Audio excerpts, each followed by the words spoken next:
Kadama TV. Kadama we man ayagala okumanya oba boss we asobola okusazaamu passport ye n'agikansolinga. Kiri nti boss we yamugambye nti no tewakyali bakadama bannayuganda abava e Uganda ne bajja bumanyi okola era y'ensonga lwaki agenda kusazaamu passport ye.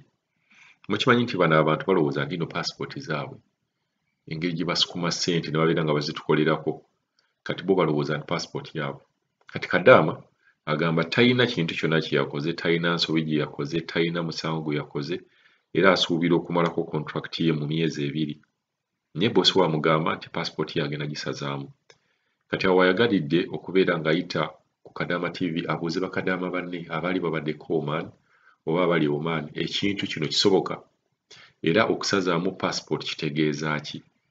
Bw'aba akomyewo Uganda ajja kuba asobola ogenda mu nsi endala kuba okukola ye akyayagala naye tayagala kudda Oman. Naye nga bosi we amugamba agenda kubeera ng'asazaamu passport ye. Kati muwulirize then tulabe abantu abamanyiiko ekintu ekyo abakirinako experience engeri gye musobola okubeera nga mukyogerako. Mr. Kadama TV yeebaleseewo. Webale kutuweereza nsaba Mukama Katonda akuwa omukisa era kutuwangaalize.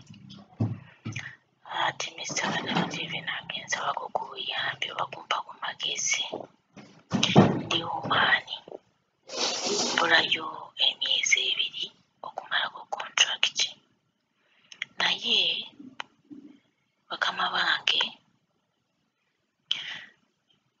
mbunno bamanyi mbunno Uganda tekyali baana bakadama bajja eno. Ate kati kye baakoze bankansolinze passport yange nga bakimanyi sigenda kudda.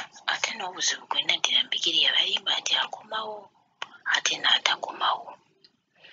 Kakati twabadde tugenze eyo bino by'okuyenjeera muganda wa mukyala wa madamu wange ayina Kadama mu Philippine n'abembuulira byonna nti nno kubanga byakyama nze sirina kyemmanyi tebalina kye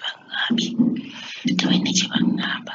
Kakati n'abembuulira byonna naŋŋamba madamu wange yakubira muganda we n'amugamba basayinize mu Philippine Kadama omulala mu Philippine bagenda kujja mu myezi ng'ebiri oba 3 kubanga nze ŋŋenda. Ate oli omukozi yaliwo yabalimba kumawo n'atadda nange bintu by'okukola. Ate n'ekirala bwe Uganda tekyali bakadama bajja eno tekyali bakozi bajja eno Omaani. Kati banaakansolinga passport yange for 2 years nga sirina wendaga. Awo wenjagala muntangaazeemuko cancellation. Tasobola kansolinga nimba nga sijja mu Omaani mukka nga mu nsi endala nsobola okgenda. Sirina buzibu kubanga nange we yalinga mbikomawo mbadde sikomawo enenju tekomerekawo. Enju omutali kulya omutali kusasula era nange mbikomawo sirina buzibu.